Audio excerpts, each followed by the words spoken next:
नमस्कार. मी बनवत आहे आज रताळ्याच्या घाऱ्या. तर इथं मी 2 रताळे घेतलेले आहेत. तर आता याची पाठीमागची आणि पुढची साईड कट करून पातेल्यामध्ये पाणी घेतलेलं आहे. तर आता मध्ये कट करून याला स्वच्छ धुवून घ्यायचं आहे. जोपर्यंत याची माती निघत नाही तोपर्यंत. तर 3-4 पाण्याने मी स्वच्छ धुवून घेतलेलं आहे. कुकरमध्ये अर्धा ग्लास पाणी घेतलेलं आहे.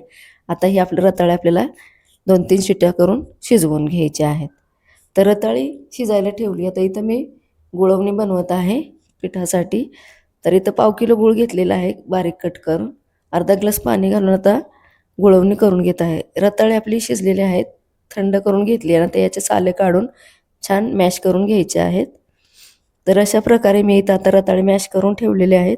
आता आपल्याला याच्यासाठी लागणार आहे गव्हाचं पीठ. तर इथं मी गव्हाचं पीठ घेतलेलं आहे चाळून 2 वाट्या.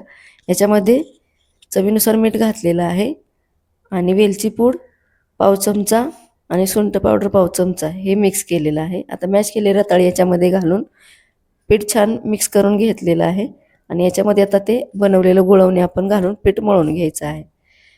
तर इथं पीठ मळून झालं तर वरून थोडंसं तेल लावून मी 10 मिनिटासाठी रेस्ट करण्यासाठी ठेवून दिलं. 10 मिनिटं झाली की आता आपल्याला घाऱ्या लाटायच्या आहेत. तर एक गोळा तोडून घेतलेला आहे. आता याला आपण सुक्या पिठामध्ये कोट करून छान लाटून घ्यायचं आहे.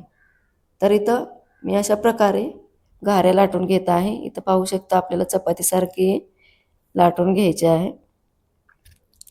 तर आता लाटून झालेलं आहे. मी वाटी एकसारखा आकार यावा म्हणून वाटीने छान कट करून घेतलेल्या आहेत घाऱ्या. मस्त गोल अशा एकसारख्या घाऱ्या आपल्या झालेल्या आहेत. तेल एकीकडे गरम झालेलं आहे आपलं. याच्यामध्ये आता या घाऱ्या आपल्याला मंद आचेवर छान तळून घ्यायच्या आहेत. तर आलटून पलटून अशा प्रकारे ब्राऊन कलर येईपर्यंत मी या घाऱ्या तळून घेतलेल्या आहेत. आता सर्व पिठाच्या घाऱ्या अशा प्रकारेच लाटून मी तळून घेतलेल्या आहेत. इथे पाहू शकता कशा छान फुगलेल्या आहेत घाऱ्या आपल्या. तर अशा प्रकारे रताळ्याच्या घाऱ्या तयार झालेल्या आहेत. तुम्हाला अशा बनवायच्या असतील तर नक्की एकदा ट्राय करा. व्हिडिओ आवडल्यास नक्की लाईक करा. भेटू नवीन रेसिपीसोबत.